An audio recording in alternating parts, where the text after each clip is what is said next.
بسم اللہ الرحمن الرحیم۔ سائم ہومیوپیتھک انفرٹیلٹی کلینک سے آپ کی خدمت میں حاضر ہوں۔ آج کا جو ہمارا ٹاپک ہے وہ بھی روزمرہ کی ایک پریکٹس کا خاص حصہ ہے، اور آج کا ٹاپک ہے فٹیگ ہو جانا، تھکاوٹ ہو جانا، جسم میں شدید قسم کی کمزوری یا دردیں محسوس کرنا۔ تو تھکاوٹ کا ایک ایسا مسئلہ ہے، اس کے بہت سارے فیکٹرز ہیں، مختلف بیماریاں بھی ہو سکتی ہیں، کسی بیماری کی وجہ سے بھی ہو سکتی ہے، شوگر کی وجہ سے ہو سکتی ہے، عمر کی وجہ سے بھی ہو سکتا ہے۔ تو جب بھی ہمارے پاس مریض آتے ہیں کہ مجھے ڈاکٹر صاحب تھکاوٹ بہت زیادہ ہوتی ہے، تو ہم ان کو ٹیوبر، آرامٹ اور چائنا سی ایمپاور میں ایک ایک خوراک دیتے ہیں۔ ایک خوراک پہلے دن دیتے ہیں، ایک دوسرے دن دیتے ہیں، اور ایک تیسرے دن خوراک دیتے ہیں۔ ایسے مریضوں کو روزانہ صبح 61 فاس 200 دیتے ہیں۔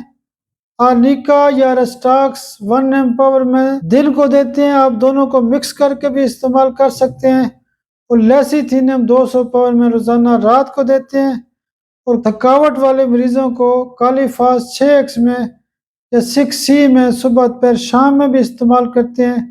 کالی فاس تھکاوٹ کی سب سے بڑی دوائیوں میں سے ایک ہے، اور تھکاوٹ کا اگر مشکل کیس آ جائے تو ایسے مریضوں کو اوینا اسٹیوا کیو پاور میں بھی 10 قطرے صبح دوپہر شام استعمال کراتے ہیں۔